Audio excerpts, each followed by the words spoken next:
Hello.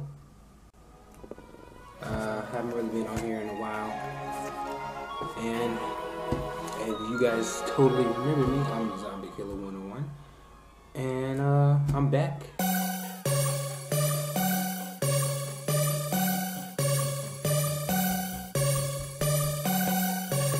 So I decided to make a 3-part video with episode 10, 11, and 12. And here we go. So episode 10, probably one of my favorite episodes out of the whole series, besides like episode 5. And reason being is because this episode, Kaneki got destroyed by Jason, who's the guy that wears the hockey mask. I call him Jason Voorhees, but he's not really Jason Voorhees. Toka's brother shows up at the coffee shop, and they're like looking for, Rize. I've been pronouncing Rize's name wrong the entire series. I've been saying Rez is Rize. He gets demolished, and I must talk about this in greater detail. So Toka's brother comes in, and they're just talking or whatever, and Kaneki's trying to explain to them in a very sugarcoating way that Rize is dead and he's like the reincarnation of her. But he doesn't know how to explain it because he doesn't know what exactly they want to do with Rize once they find out that he's the reincarnation. Even though they can all smell this guy, and smell her blood or whatever DNA is left of her inside of him. So out of nowhere, Jason comes through with this gay dude. If that's how Jason get down, because he is kind of buff, not gonna lie. He looked like he went to jail a couple times, and maybe he started off as somebody's, little plaything, and then he became the big guy on campus. I'm not judging. I'm not, personal issues, whatever he went through in the past is whatever he went through in the past. I do want to add that later on in episode 11 and 12, Jason talks about stuff that he went through the past, and that's why he's so psycho. So maybe that's what it is, because like I said, he rolling with. So Jason rolls in, and he like sniffing around, and he's like, "Oh, I smell something I despise." And he look at Kaneki, and Kaneki, he swallow his spit and whatever. So bunch of dialogue once again, just a bunch of talking, and then this is where it get real. At this moment, Kaneki knew he messed up. So I'm talking Jason is just throwing him around. He threw him into a table just like this one. Then just starts stomping on his chest. And he starts saying that this dude tough, he not even breaking, and I'm putting all my strength into him. Then he take his head, smack it up against the counter. Kaneki, this series is so bogus how they treat their main character. Because Kaneki, from day one, has been getting destroyed. He might as well be everybody's little hoe in prison. Because Rize whooped him, bit the fuck out of his neck. Toka then fought him. Nishio, Tsukiyama, all these people then just came up and but I'm gonna be real, because I keep saying this after every ass whooping he take. All them other ass whoopings he done took ain't got shit on this one. Because, there was blood everywhere. He beats him up and then kidnaps him. What type of? Takes him to some really high secure facility. And this all comes down to the fact that Rize got into some deep doo-doo and basically died and put Kaneki into the same deep doo-doo. But, so basically, he got kidnapped. Toka's freaking out. Hami's freaking out. The coffee shop manager's freaking out. Yamo's freaking out. My nigga Yu, he's still there. I haven't seen Hyde. He wasn't really involved in these 3 episodes as much as I wanted him to be. But everybody's freaking out, and then guess who came back at the end of episode 10? Everybody sitting at the table crying, talking about we need to go get Kaneki. The coffee shop manager's like, nah, y'all stupid. That's suicide. We gonna die. And then Toka's like, so we just gonna leave him here to die? Because, I mean, Kaneki done risked his life to save all of us 1,000 times. And then, you know, dude was like, you right. Chill out. I got a plan. And he's like, come in. And then, out of nowhere, Tsukiyama, a nigga that was supposed to be dead, came back. It is surely hard to kill these ghouls. That's why Kaneki be taking so much punishment. Because I remember Nishio died, and now Tsukiyama, and they both coming back to life. What type of shit is this? I thought we was dealing with ghouls, not zombies. But whatever. I don't know how I feel about this napkin sniffing nigga. Because I don't know if everybody else know the relationship that Tsukiyama had with Kaneki, but he probably just saving his life so he can, you know, sniff his blood again on some weird stuff. Just saying. But that's besides the point. And it's none of my business. Where the tea at? So he says, I'm going to come out and help y'all because y'all obviously need numbers if y'all going to go up against all these ghouls from the 11th ward. So that's episode 11 in a nutshell. Just basically Kaneki getting his ass whooped and then kidnapped. And then them trying to formulate a plan on how to get him. Episode 11 is basically the launch of the plan of going to get in Kaneki. I want to backtrack. If you watch my previous videos, I probably mentioned this girl that had stitches all over her arm, and she stole Kaneki's wallet, and I said that she's going to probably be a big major part down the road, and she was probably like a ghoul or something. I want to backtrack and say that she's actually a ghoul investigator. Big twist. And she is actually a he. Even more of a big twist. What? Anyway, he's basically like another Mondo, only 10 times crazier.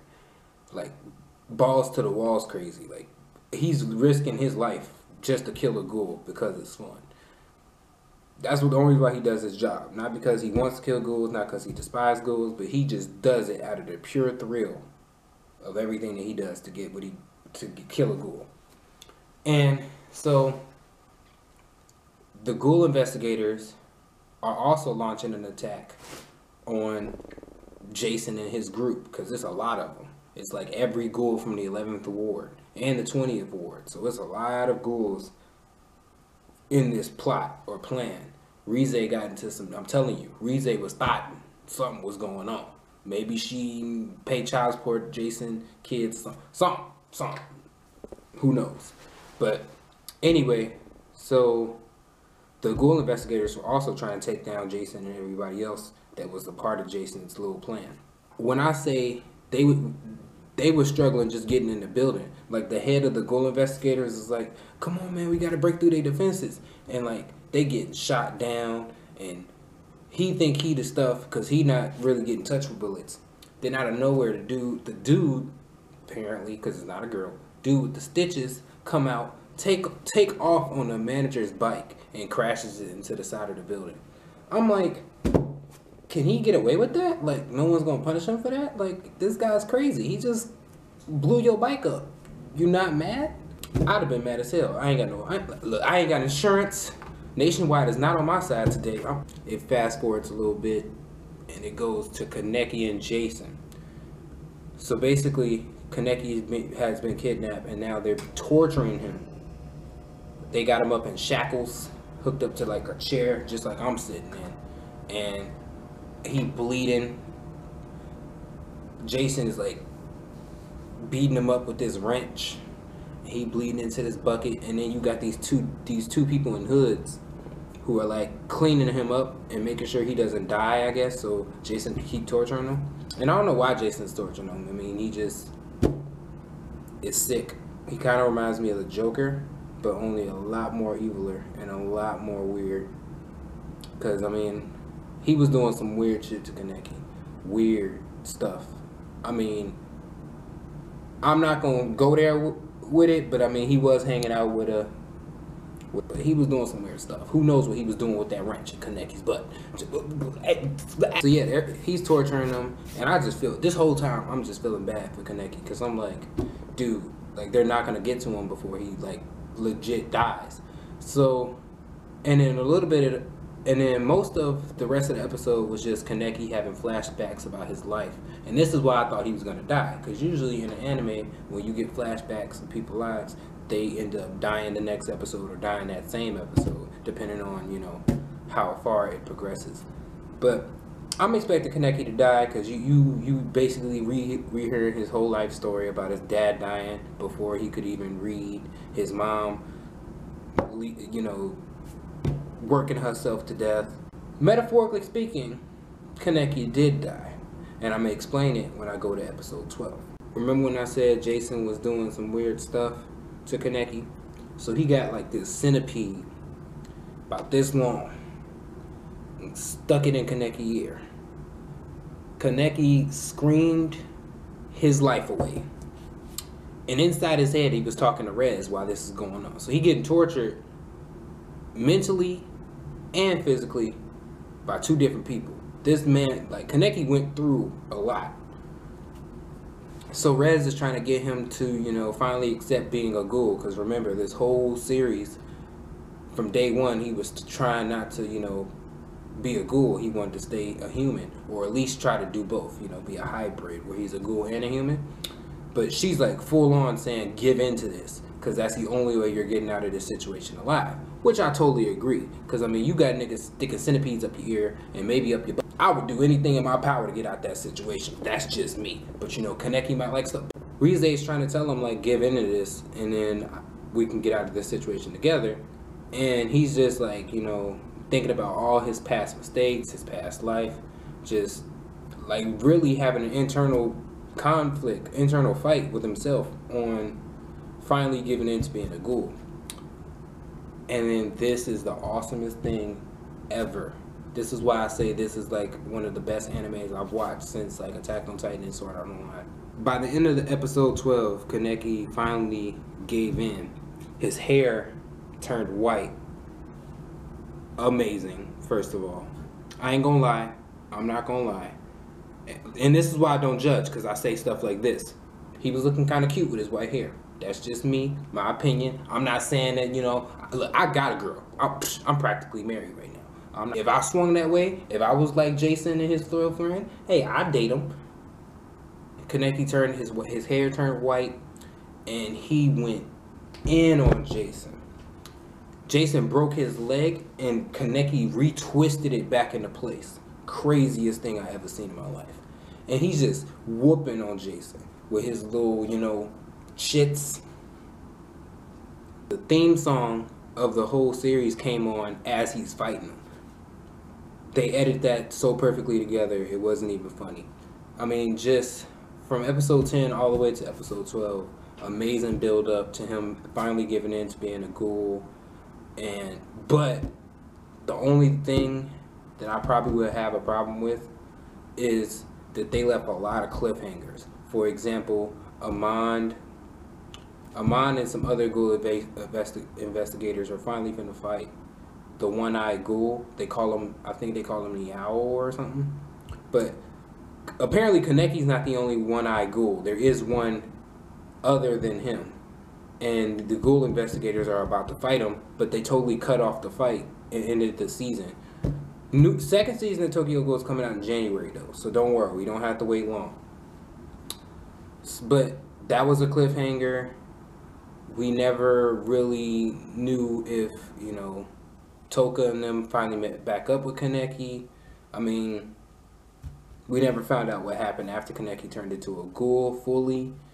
I mean, there's just a lot of questions raised at the end of this season, but I'm not saying that, one, they won't be answered, and two, that it wasn't good, because cliffhangers are really good because it always wants you to see more if it's done correctly, which this totally was.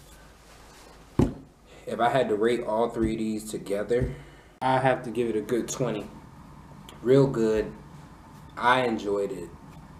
It blew my mind. It was really deep, personal. It hit all the points that I needed it to hit. Kaneki finally gave in. I mean, it may have left us with some questions, but it also answered a lot of questions that we had previously, you know. I think it wrapped up rather nice. The music, the animation was wonderful. The only problem I probably have is the censorship.